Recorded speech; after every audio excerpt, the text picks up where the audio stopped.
What happens when you push the wrong woman too far?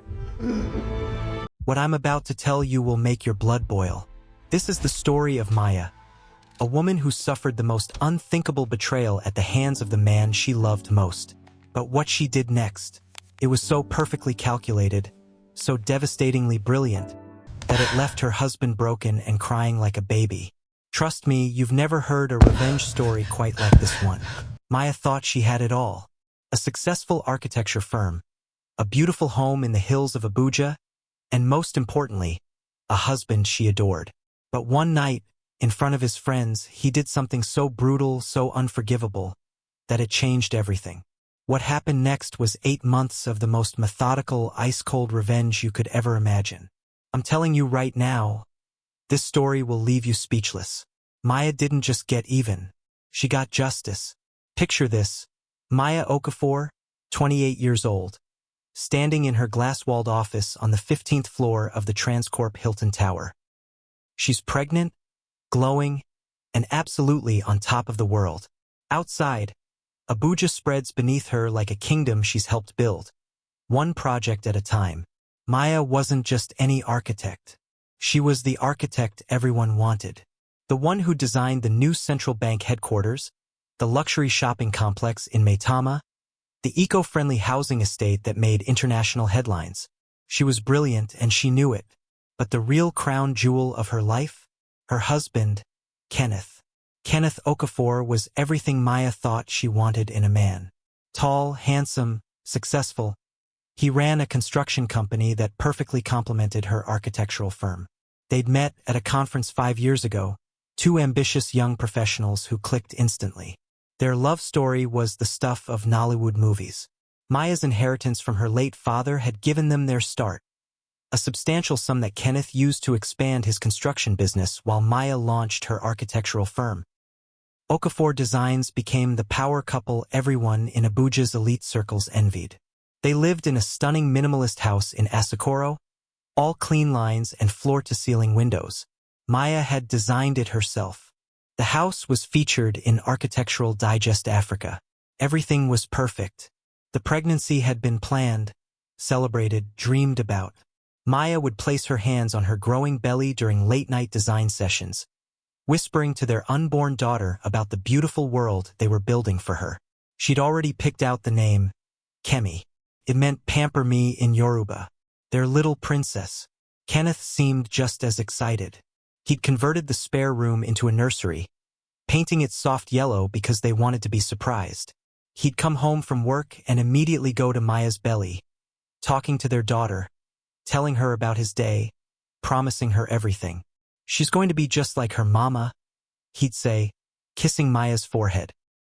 Beautiful, brilliant, and absolutely unstoppable. But you know what they say about perfect lives.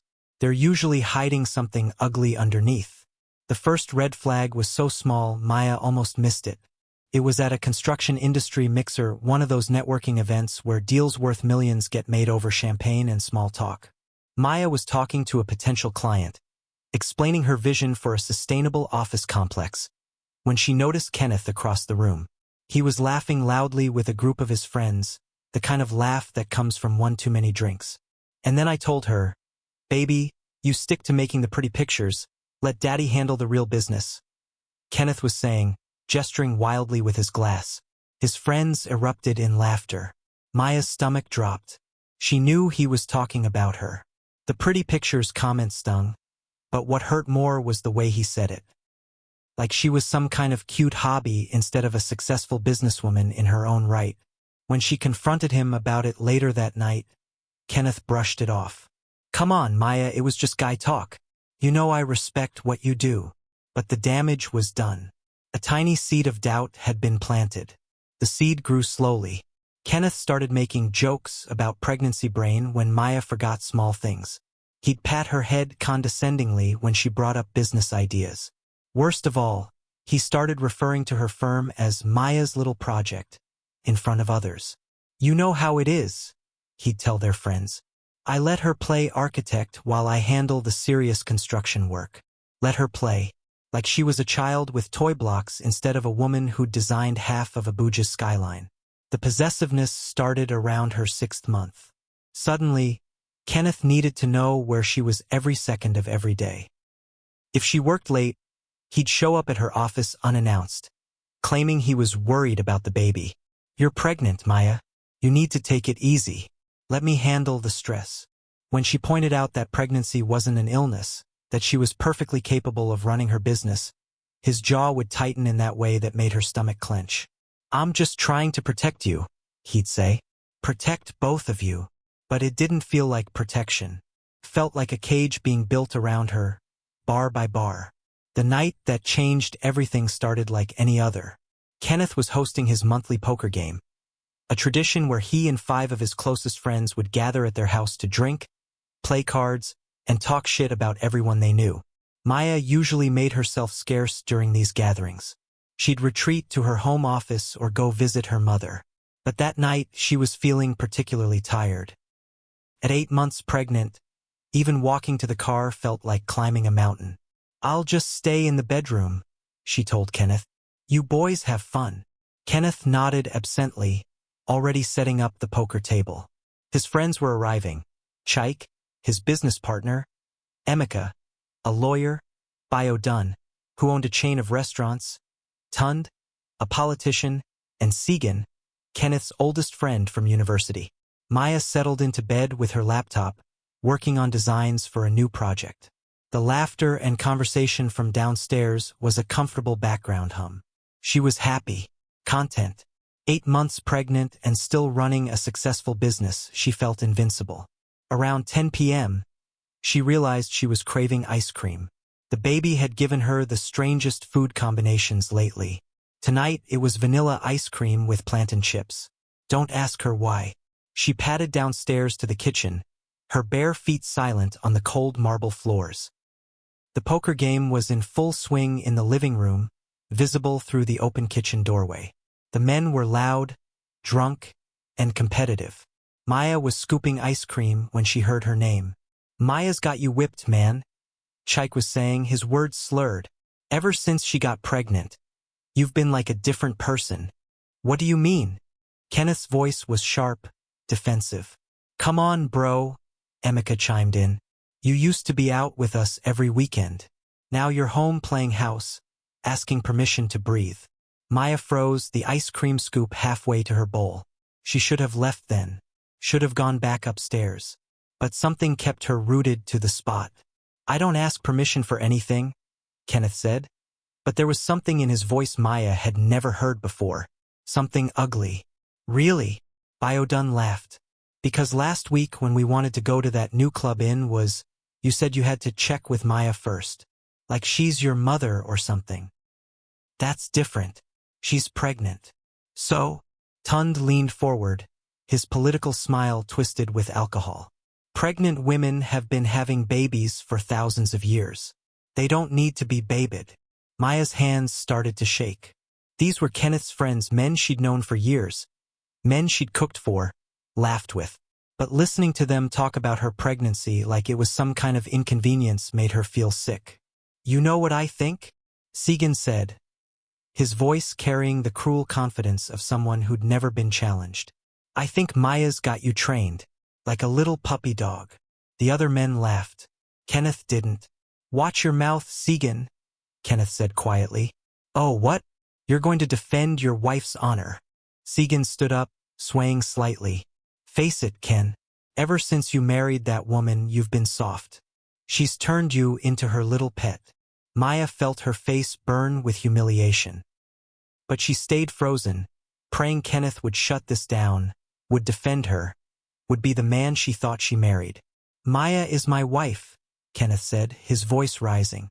"The mother of my child. You need to show some respect." For a moment, Maya felt a surge of pride. Her husband was standing up for her. But then Segan laughed, a nasty, mocking sound. "Respect? For what? For spending your money? For making you ask permission to hang out with your boys? Ken, brother, that woman has you by the balls, and everyone can see it except you." That's when something inside Kenneth snapped. Maya watched through the doorway as her husband's face transformed. The love, the gentleness, The man who whispered sweet things to her belly every night. It all disappeared. In its place was someone she didn't recognize. Someone dangerous. You think I'm soft? Kenneth's voice was ice cold. You think my wife controls me? He stood up so violently his chair fell backward. Ken, where are you going? Maya heard Chike ask, but Kenneth was already walking toward the kitchen. Maya's blood turned to water. She tried to move, tried to get back upstairs, but her pregnant body was too slow, too awkward. Kenneth appeared in the doorway just as she was setting down the ice cream bowl.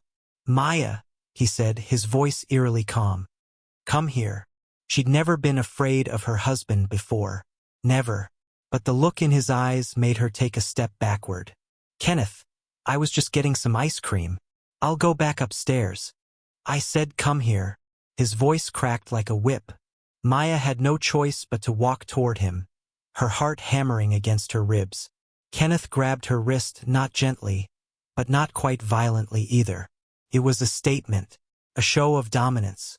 Boys, he called over his shoulder, pulling Maya into the living room. I want you to meet my wife. Maya stood there in her pajamas, 8 months pregnant, barefoot and vulnerable, while 5 drunk men stared at her with expressions ranging from discomfort to amusement. Kenneth, please, she whispered. Let me go upstairs. Oh no, sweetheart. Kenneth's voice was sickly sweet, dripping with a sarcasm she'd never heard from him before. These gentlemen seem to think you have me controlled.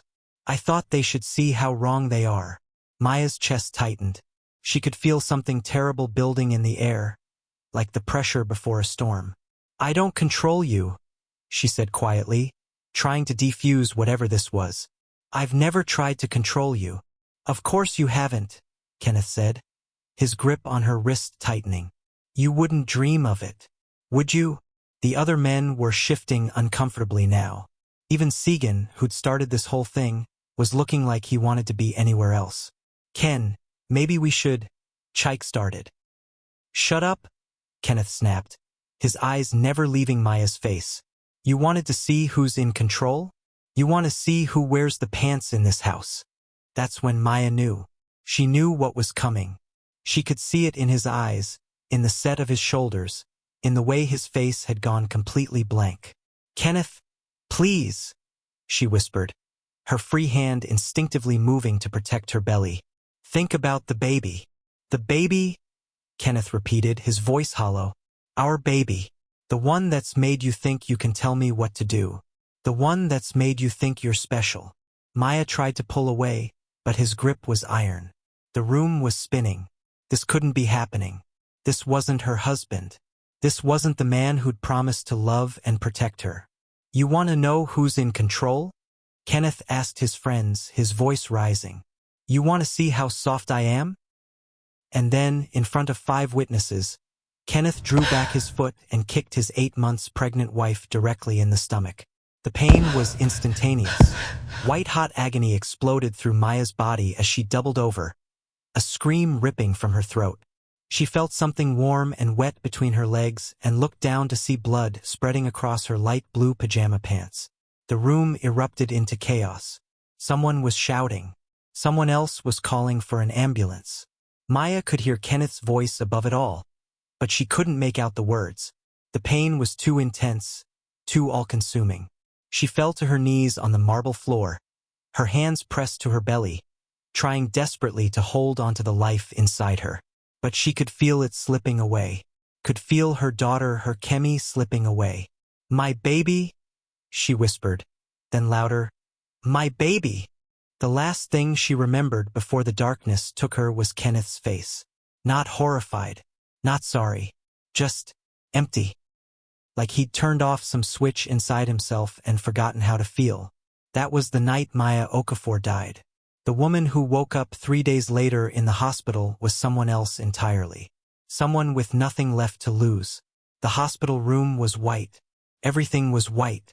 The walls, the sheets, the flowers some well-meaning person had sent. White like emptiness. White like death. Maya drifted in and out of consciousness for 2 days, her mind protecting her from the truth her body already knew. When she finally surfaced for good, A kind-faced doctor was sitting beside her bed. "Mrs. Okafor," Dr. Adebayo said gently, "how are you feeling?" Maya tried to speak, but her throat was raw. She managed a whisper, "My baby." The doctor's face crumpled with sympathy. "I'm so sorry. We did everything we could, but the trauma was too severe. You lost the baby. It was a girl. A girl. Kemi.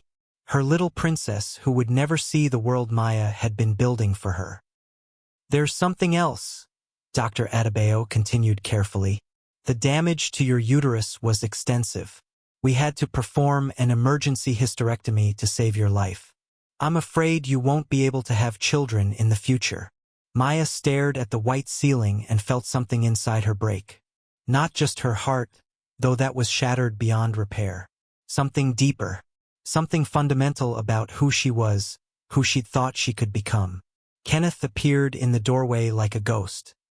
He looked terrible, unshaven. His clothes wrinkled, his eyes red-rimmed. He'd been crying. "Good. Maya," he whispered, taking a step into the room. "Baby, I'm so sorry. I don't know what came over me. I was drunk. I was angry. I wasn't thinking. Get out." Maya's voice was barely a whisper, but it cut through his rambling like a blade. "Please let me explain. Get out." Dr. Adebayo stood up, her professional demeanor shifting to protective. "Mr. Okafor, I think it's best if you leave. Your wife needs to rest." Kenneth looked like he wanted to argue, but something in Maya's eyes stopped him. Maybe it was the complete absence of the love that used to live there. Maybe it was the way she looked at him like he was a stranger. A dangerous stranger. He left, and Maya began to plan. Maya spent 6 weeks recovering. 6 weeks of lying in that hospital bed, then at her mother's house, staring at the ceiling and thinking. Her mother, Auntie Grace, fluttered around her like a worried bird, trying to feed her, trying to make her talk, trying to bring back the daughter she'd lost. But that daughter was gone. In her place was someone harder, someone colder, someone who understood that the world was not a safe place for women who trusted too easily. Kenneth called every day. He sent flowers, chocolates, jewelry. He wrote long letters begging for forgiveness, promising to get help, swearing it would never happen again. Maya read every word with the detached interest of a scientist studying a particularly repulsive specimen. The turning point came when she was going through her father's old papers, documents her mother had asked her to organize. That's when she found it. The original partnership agreement for Kenneth's construction company. Maya had forgotten. When Kenneth was starting out, struggling to get his business off the ground, Maya's father had invested heavily. Not just money, he'd used his connections, his reputation, his influence to help Kenneth win contracts. The construction company that Kenneth was so proud of, it had been built on the foundation of Maya's family's wealth and power. And according to the documents, Maya had inherited a 40% stake in the company when her father died. Kenneth had somehow made her forget about it, convinced her it was just a small investment, not worth thinking about. He'd lied to her. For years, he'd been treating her like a dependent when she was actually his business partner, when she was actually one of the most powerful women in Abuja's construction industry. That's when the cold fury began to crystallize into something beautiful, something artistic. Maya was an architect. She knew how to design buildings that would stand for centuries. But she also knew how to design controlled demolitions, how to bring down even the strongest structures with precision and grace. Kenneth had destroyed her life in one brutal moment. She would destroy his slowly, carefully, beautifully. She would make it last. Maya's first step was to take back control of her life. She checked herself out of her mother's house and into a luxury apartment in Maitama. She hired a personal trainer, a nutritionist, a therapist. She was going to need to be stronger than she'd ever been. She also hired the best lawyer in Nigeria, Mrs. Funmilayo Adelik, a woman known for taking on impossible cases and winning them through sheer brilliance and ruthless preparation. "What exactly do you want, Maya?" Mrs. Adelik asked during their first meeting. She was a small, elegant woman in her 50s, but her eyes were sharp as a hawk's. "I want everything," Maya said simply. I want to take everything he has, everything he thinks he is, and I want to grind it to dust. Mrs. Adelique smiled. It wasn't a nice smile. I like a client with clear objectives. Let's begin. The legal groundwork took months. Maya quietly established her claim to the 40% ownership in Kenneth's construction company. She began auditing the books, looking for discrepancies, irregularities, anything she could use. She found plenty. Kenneth had been skimming money for years. Not huge amounts, he was too smart for that. But consistent amounts, redirected to personal accounts, disguised as business expenses. It was embezzlement, pure and simple. But Maya didn't move yet. She was still building. While Mrs. Adelique worked on the legal aspects, Maya began her psychological campaign. Started small, almost playfully. Kenneth was still trying to win her back. He'd drive by her apartment building, hoping to catch a glimpse of her.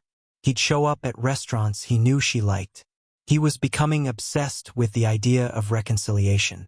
Maya used that obsession against him. She hired a private investigator to follow Kenneth, to learn his routines, his habits, his weaknesses. She discovered he was seeing a therapist twice a week, trying to deal with his guilt and anger issues. She found out which gym he used, which routes he drove to work, which bars he frequented when he was feeling sorry for himself. Then she began to haunt him.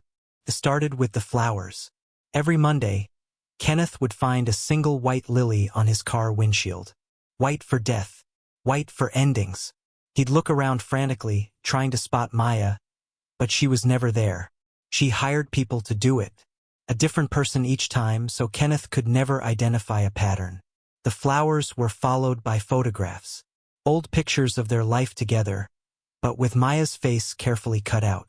Pictures of their wedding with her image replaced by a black silhouette. Pictures of the nursery they'd prepared, now empty and gathering dust. Kenneth started jumping at shadows. He installed security cameras around his house, hired a security guard, changed his phone number. But the psychological pressure continued. Maya was everywhere and nowhere. A ghost in his life, a reminder of what he'd lost, what he'd destroyed. While Kenneth was losing his mind trying to figure out who was tormenting him, Maya was systematically destroying his business empire. Using her 40% ownership stake, she began calling for board meetings, demanding financial audits, questioning every decision Kenneth made. At first, he tried to dismiss her concerns, to treat her like the grieving widow who didn't understand business. That was a mistake. Maya presented evidence of Kenneth's embezzlement to the board with the cold precision of a surgeon. She showed them how their CEO had been stealing from them for years, how he'd put the entire company at risk for his personal gain. The board was furious. These were conservative Nigerian businessmen who valued trust and reputation above everything. The idea that Kenneth had been stealing from them was unforgivable. But Maya wasn't done. She'd been quietly building relationships with Kenneth's biggest clients, using her reputation as an architect to convince them that Okafor Construction wasn't the reliable partner they thought it was. One by one, the contracts began to disappear. The new shopping mall in Garki, the government housing project in Kubwa, the luxury hotel in Asokoro all canceled, all awarded to Maya's new construction partners. Kenneth watched his business empire crumble in real time, and he had no idea why. His clients were polite but firm. They were going in a different direction. They'd found a better fit for their needs. What they'd actually found was Maya Okafor, the brilliant architect who came with a new construction company that somehow always underbid Kenneth's company by exactly 5%. Just enough to win the contract, not enough to raise suspicions. Maya had turned Kenneth's own industry against him, and he still didn't know she was behind it. Kenneth's friends, the same men who'd laughed while he kicked his pregnant wife, began to distance themselves. But not because they suddenly grew consciences. Maya made sure they had reasons. Chaik, Kenneth's business partner, found himself under investigation for tax evasion. Anonymous tips had been sent to the Federal Inland Revenue Service, complete with detailed financial records that someone had somehow obtained. Emeka, the lawyer, discovered that several of his biggest clients had mysteriously lost confidence in his abilities. Cases he should have won easily were being lost due to procedural errors, and missed deadlines. Errors that someone had been quietly pointing out to opposing counsel. Baidan's restaurant chain faced a series of health inspection surprises that resulted in temporary closures and bad publicity. Someone had been making anonymous complaints about food safety, complete with photographs and detailed reports. Tund, the politician, found himself facing corruption allegations that seemed to have come out of nowhere. Someone had leaked documents showing suspicious financial transactions, documents that shouldn't have existed outside of his private files. And Segan, the one who'd started it all with his taunting that night, lost his job when his company discovered he'd been sexually harassing female employees. Anonymous complaints had been filed with HR, complete with recorded conversations and detailed testimonies from women who'd finally found the courage to speak up. One by one, Kenneth's support system collapsed. The friends who'd encouraged his toxic behavior found themselves fighting for their own survival. And somehow, they all began to suspect each other of betrayal. Maya watched from the shadows as Kenneth's world imploded. But she wasn't done yet. The psychological torture escalated. Maya began targeting Kenneth's most personal spaces, his most private moments. She hired actors to approach him in public, people who would walk up to him and say things like, "Aren't you the man who killed his own baby?" Or, "I heard you beat your pregnant wife." They'd say it loudly, in crowded places, then disappear before Kenneth could respond. She had flowers delivered to his office every day on what would have been their daughter's birthday. White lilies with cards that said, "In memory of Kemi Okafor, who never got to see the world." Kenneth's own employees began to look at him differently. Whispers followed him through the halls of his company. He was becoming a pariah in his own business. Maya even infiltrated his therapy sessions. She hired someone to pose as a new patient, someone who would sit in the waiting room and strike up conversations with Kenneth about guilt, about forgiveness, about whether some sins were too terrible to ever be redeemed. "Do you think," the actor would ask casually, "that someone who kills an innocent child deserves happiness?" Kenneth started drinking heavily. His work suffered. His health deteriorated. He looked like a man being eaten alive from the inside, which Maya supposed he was. The end came exactly 1 year after that terrible night. Maya had timed it perfectly. Kenneth was alone in his office, staring at the financial reports that showed his company was bleeding money. Most of his employees had been laid off. His house was in foreclosure. His friends had abandoned him. He was a broken man, hollowed out by guilt and paranoia. That's when Maya walked through his office door. She looked magnificent. The weight loss, the exercise, the careful attention to her appearance had transformed her into something powerful and untouchable. She wore a white suit, the color of ghosts, the color of endings, and her hair was pulled back in a severe bun that emphasized the sharp intelligence in her eyes. Kenneth looked up and saw her, and for a moment, his face lit up with desperate hope. "Maya," he whispered, standing up shakily. "You came. I knew you'd come back. I knew you'd forgive me." Maya closed the door behind her and smiled. It was not a kind smile. "Forgive you?" she said softly. "Oh, Kenneth, you still don't understand, do you?" She walked to his desk and sat down in the chair across from him, crossing her legs with elegant precision. "Let me tell you a story," she said. "It's about a man who thought he was very clever. A man who used his wife's family money to build a business empire, who convinced her she was just a housewife when she was actually his business partner, who kicked his pregnant wife in front of his friends and killed their unborn daughter." Kenneth's face went white. "Maya, please. This man," Maya continued as if he hadn't spoken, "thought he'd destroyed his wife, thought he'd broken her. But what he actually did was set her free. Free from the illusion that he loved her.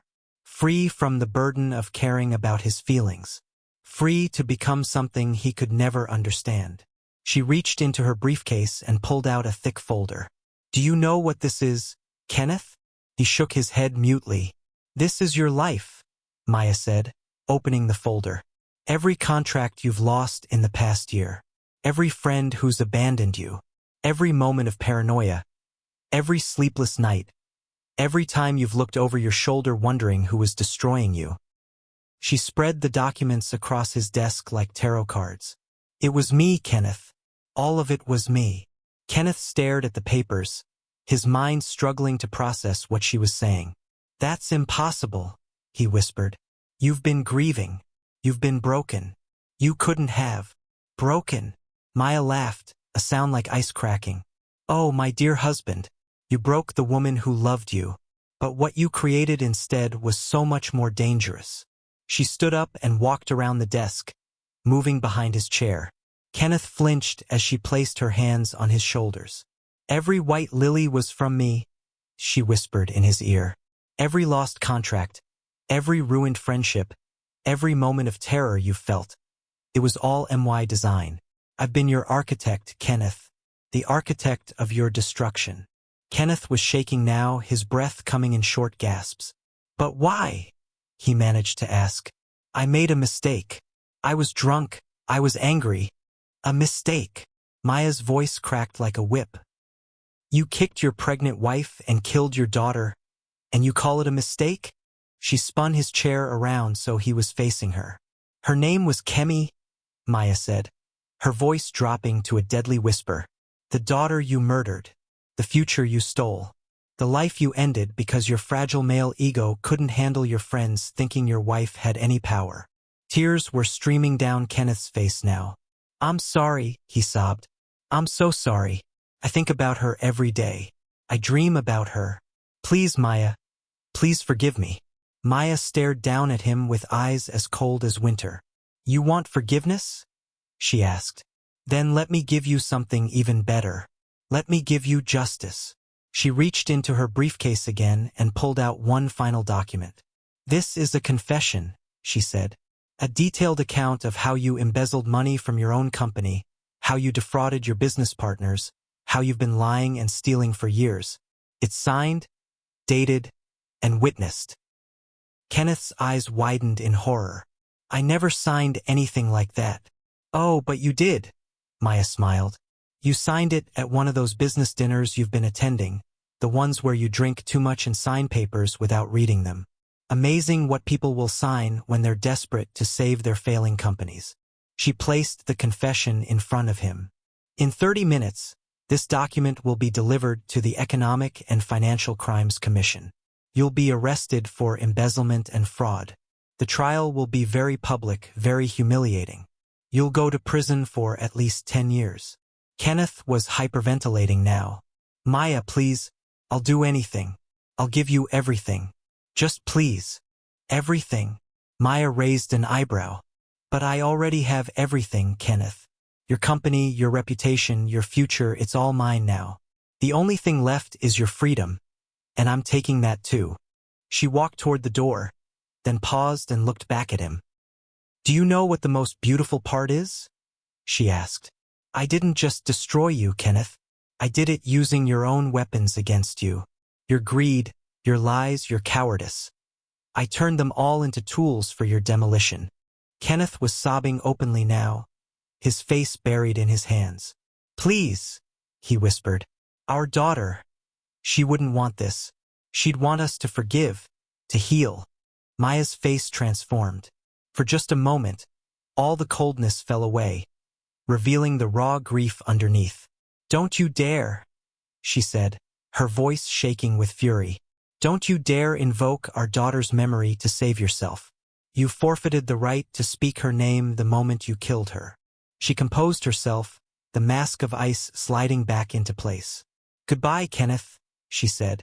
I hope prison gives you plenty of time to think about what you've lost, what you destroyed, what you'll never, ever have again. Maya walked out of his office and into the bright Abuja sunshine. Behind her, she could hear Kenneth's sobs echoing through the empty building. It was over. Justice had been served. 6 months later, Maya stood in the penthouse office of her new architectural firm, Maya Okafor Designs. Through the floor-to-ceiling windows, she could see the Abuja skyline stretching endlessly in all directions. Buildings she'd designed, projects she'd managed, a city she was helping to shape. Kenneth was in prison just as she'd planned. The trial had been swift and brutal. The evidence of his financial crimes was overwhelming, and his reputation was so thoroughly destroyed that even his own lawyer seemed embarrassed to represent him. Maya had attended every day of the trial, sitting in the front row, watching as the man who destroyed her life was systematically dismantled by the legal system. When the judge read the verdict guilty on all counts, Kenneth had looked directly at her. In his eyes, she saw something she'd never expected: gratitude. Not for the imprisonment, but for the lesson. Prison had given Kenneth time to think, to understand the magnitude of what he'd done. In his letters, which Maya read but never answered, he wrote about his remorse, his understanding, his acceptance that he deserved everything that had happened to him. He'd even started a program for incarcerated fathers, teaching them about the consequences of domestic violence. It was, he wrote, the least he could do to honor the daughter he'd killed. Maya felt nothing when she read those letters. No satisfaction, no anger, no forgiveness. Just emptiness. The part of her that had been capable of loving Kenneth Okafor had died with their daughter. What remained was something harder, something focused, something unbreakable. She'd built something beautiful from the ruins of her old life. Her new architectural firm was revolutionary, focused on sustainable design and women's safety. She'd created the Kemi Foundation, providing support for women who'd suffered domestic violence. Every building she designed now had hidden safe rooms, discreet escape routes, and security features that could protect vulnerable women. She'd revolutionized emergency shelter design, creating spaces that felt like homes rather than institutions. Her work was being studied internationally as a model for trauma-informed architecture. Maya had turned her pain into purpose, her grief into something that could help others. The knock on Maya's office door came on a Thursday afternoon. She was deep in the plans for a new women's shelter when her secretary announced she had a visitor. "He says his name is Segan Ademola," the secretary said hesitantly. "He says you'll remember him."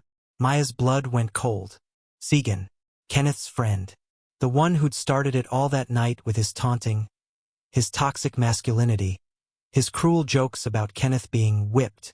"Send him in," Maya said quietly. Segan looked terrible. The cocky, arrogant man she remembered had been replaced by someone broken and hollow. He'd lost weight, his clothes hung loosely on his frame, and his eyes held the haunted look of someone who'd seen too much. "Maya," he said, standing awkwardly in her doorway. "Thank you for seeing me." "Sit down," Maya said, her voice neutral. She wasn't going to make this easy for him. Segan sat across from her desk, his hands shaking slightly. "I know you have no reason to listen to me," he began. "I know what I did, what we all did that night. How we enabled what happened." Maya said nothing. She just watched him struggle. "I lost my job," Segan continued. "My wife left me. My children won't speak to me. I know it was you. I know you destroyed all of us. And I know we deserved it." Still, Maya remained silent. "But I didn't come here to ask for forgiveness," Segan said, his voice breaking. "I came to say thank you." That got Maya's attention. Her eyebrows rose slightly. "Thank you?" she repeated. "You saved my life," Segan said, tears starting to fall. "Before you destroyed everything, I was becoming a monster, just like Kenneth. I was cruel to my wife, dismissive of women, teaching my sons that masculinity meant dominance and control." He wiped his eyes with the back of his hand. "When everything fell apart, when I lost everything, I had to face what I really was. I had to get help, real help, therapy, anger management, support groups for men who've hurt the people they're supposed to love." Maya leaned back in her chair, studying him. "I'm not asking for anything," Segan said quickly. "I'm not asking you to forgive me or to undo what you did. I just wanted you to know that your revenge, it didn't just punish us, changed us. At least, it changed me." He reached into his jacket and pulled out a small envelope. "This is a letter from my daughter," he said, placing it on Maya's desk. "She's 15 now. Old enough to understand what happened, what kind of man her father used to be. She wrote this after I told her about that night, about what we did to you." Maya looked at the envelope but didn't touch it. She wanted you to know, Segan said, that what you did saved her from growing up with a father who would have taught her that women are less than men, that domestic violence is excusable, that pregnancy makes women weak instead of strong. He stood up slowly. I know it doesn't change anything, he said. I know it doesn't bring back your daughter or heal your pain, but I wanted you to know that some good came from your justice. Some change. Segan walked to the door, then paused. Kenneth writes to me sometimes from prison, he said without turning around. He's different too. Broken but different. He started a program there, teaching other inmates about domestic violence, about the real cost of toxic masculinity. Maya felt a flicker of something. Not quite forgiveness, but not quite hatred either. He'll never get out, Segan continued. But maybe he can stop other men from making the same mistake. Maybe that's something. He left without another word, leaving Maya alone with the letter from his daughter. She sat there for a long time, staring at the envelope. Finally, she opened it. The letter was written in the careful handwriting of a teenager. Dear Mrs. Okafor, my father told me what happened to you and your baby. I'm so sorry for your loss and for what the men in my father's life did that night. I wanted you to know that because of what you did to my father, he became a better man. He got help. He learned to treat women with respect. He taught my brother and me that real strength comes from protecting people, not hurting them. I know it probably doesn't matter to you, but you saved me from growing up thinking that the way those men behaved was normal or acceptable. You taught my father that actions have consequences, that women aren't toys or possessions, that we deserve respect and safety. I'm going to study law because of your story. I want to help women like you get justice. I want to make sure that men who hurt women face consequences. Thank you for being strong when you had every reason to give up. Thank you for fighting back. Thank you for showing me what real power looks like. Your example changed my family. Probably changed lots of families. I hope you find peace. Respectfully, Adunni Ademola **. Maya read the letter 3 times, feeling something crack inside her chest. Not breaking, she'd been broken enough for one lifetime, but softening just slightly. She'd set out to destroy the men who'd enabled Kenneth's violence. But somehow, in destroying them, she'd also created something new, something better. Over the following months, Maya began to see the true scope of what her revenge had accomplished. It wasn't just about Kenneth or even about his friends. Her story had spread quietly at first, then louder. Women who'd heard about what happened began reaching out to her foundation. Not just victims of domestic violence, but women who'd been dismissed, underestimated, or abused by powerful men. They wanted to know how Maya had fought back, how she'd won. Maya found herself becoming something she'd never intended to be, a symbol. She started speaking at conferences, at universities, at women's organizations. Her talks weren't about revenge. They were about power, about understanding your own strength, about using the system against itself to create change. Don't get mad, she would tell audiences. Get strategic. Understand the rules of the game better than your opponent does. Then use those rules to win. The Kemi Foundation grew from a small charity into a major force for change. Maya used her architectural expertise to redesign how society thought about women's safety. Her buildings became models for protective design. Her legal advocacy helped strengthen domestic violence laws. Most importantly, she began working with men, the good ones, the ones who wanted to be better, the ones who were willing to confront their own toxic behaviors and change them. It wasn't forgiveness, exactly. Maya wasn't sure she was capable of that anymore. But it was something more powerful, transformation. 5 years after Kenneth's imprisonment, Maya received a letter that was different from all the others. Came through her lawyer, vetted and approved, but still unexpected. It was from Kenneth, but it wasn't begging for forgiveness or making excuses. It was something else entirely. Maya, I know you probably won't read this, and I understand why. I know I have no right to contact you, no right to expect your attention or your time. But I'm writing this because I need you to know something, and then I promise I'll never contact you again. I'm dying. The doctors say I have maybe 6 months left. Cancer. It seems fitting, Somehow, something eating me alive from the inside, the way guilt has been doing for years. I'm not writing to ask for pity or sympathy. I'm writing because I want you to know what you accomplished with your revenge. What you really did to me. You didn't just destroy my life, Maya. You saved it. I know that sounds insane. I know you set out to hurt me, to make me pay for what I did to you and to our daughter. And you succeeded. Beyond your wildest dreams, you succeeded. But in destroying the man I was, you forced me to become someone different. Someone better. I've spent 5 years in prison learning about the real costs of domestic violence. I've worked with hundreds of men who, like me, thought their anger gave them the right to hurt the women they claimed to love. I've seen what I was becoming, what I would have continued to be if you hadn't stopped me. I was a monster, Maya. Not just that night, but for years before. The way I dismissed you, controlled you, made you feel small, that was abuse too. I just didn't call it that because I never hit you. Until I did. You know what the worst part is? I would have done it again. Maybe not the kicking that horrified even me, but the emotional abuse, the control, the possessiveness.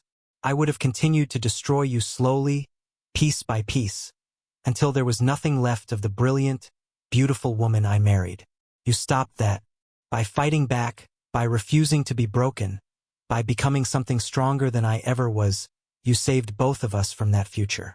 I can never give you back what I took. I can never bring back Kemi or return the years of happiness I stole from you. But I can tell you that your revenge worked exactly as it should have. I am a different man now. I will die a different man than I was when I hurt you.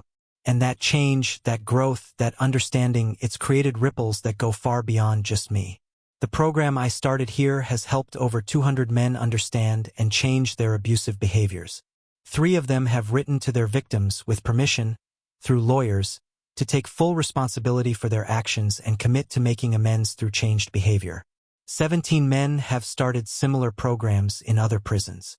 6 guards here have sought therapy for their own domestic violence issues because of conversations they've had with men in my program. Your revenge didn't just punish me, Maya. Created a movement. I know this doesn't change anything for you. I know it doesn't ease your pain or bring back our daughter. But I wanted you to know that Kemi's death wasn't meaningless. Through your strength, through your refusal to let me break you, her life, short as it was, has helped save other lives. You turned our tragedy into something that protects other women, other children, other families.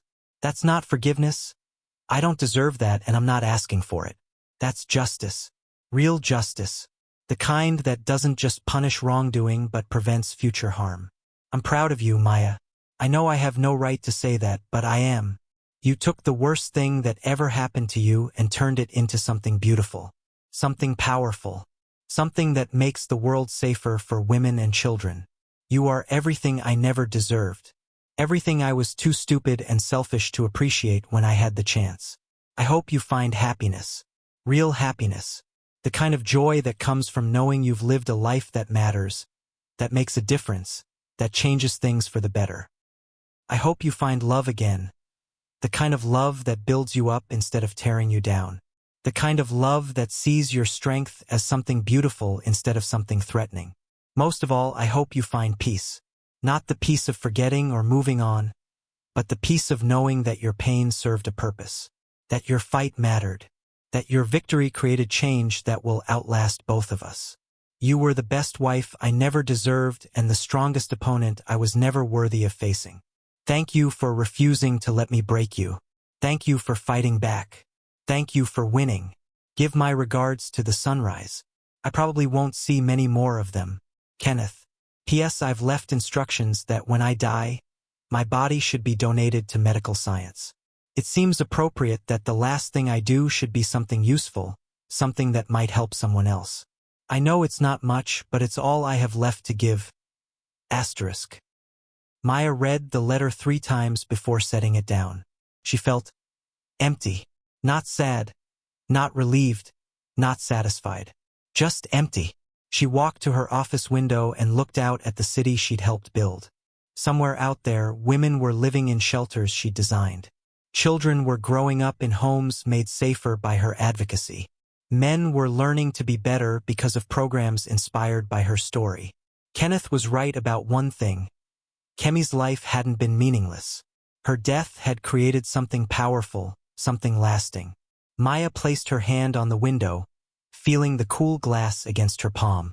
She thought about her daughter, the daughter who would have been 5 years old now, starting school, learning to read, asking endless questions about the world. "I did it, baby girl," Maya whispered to the glass. "Mama got justice for you. Mama made sure it mattered." A tear rolled down her cheek. The first tear she'd shed for Kenneth since the night he'd destroyed their family. It wasn't a tear of forgiveness. It wasn't a tear of sadness for his impending death. It was a tear of completion, of a story finally reaching its end, of justice served and purpose fulfilled. Maya never responded to Kenneth's letter. She didn't attend his funeral when he died 6 months later. She didn't send flowers or condolences. But she did something else. She established the Kenneth Okafor Memorial Program, not to honor him, but to honor the change he'd represented. It was a program that worked with incarcerated men who'd committed domestic violence, helping them understand their crimes and become advocates for change. The program's motto was simple: transformation, not just punishment. It was, Maya thought, the most fitting memorial she could create. Not a monument to the man Kenneth had been, but to the man he'd become. Not forgiveness, but acknowledgement that even monsters could change if forced to face the true cost of their actions. Years passed. Maya's hair began to show silver at the temples. Her empire grew. The Kemi Foundation became an international organization. Her architectural firm redesigned how the world thought about safety and space. She never remarried. She never had other children. But she wasn't empty. She was full of purpose, full of accomplishment, full of the knowledge that she'd turned her worst nightmare into something that made the world better. Sometimes, late at night, Maya would stand at her window and look out at the city lights. She would think about Kemi, about the daughter who'd never gotten to see the world but whose memory had helped change it. "Look what Mama built for you, baby girl," she would whisper. "Look how many people are safer because you were here, even for such a short time." And in those moments, Maya felt something she hadn't experienced in years. Peace. Not the peace of forgetting, but the peace of purpose fulfilled. She had taken her pain and forged it into something beautiful, something powerful, something eternal. She had built a legacy from loss, strength from sorrow, justice from heartbreak. She had won. And that victory wasn't just hers. It belonged to every woman who'd been dismissed, every wife who'd been controlled, every mother who'd been threatened, every daughter who'd grown up thinking she was less than the men around her. Maya had shown them all something crucial, that revenge, when wielded with intelligence and patience, could become justice. That justice, when pursued with strategy and strength, could become change. And that change, when built on the foundation of righteous anger, could last forever. Her story spread, whispered in women's shelters, shared in university classrooms, discussed in therapy sessions and courtrooms and boardrooms around the world.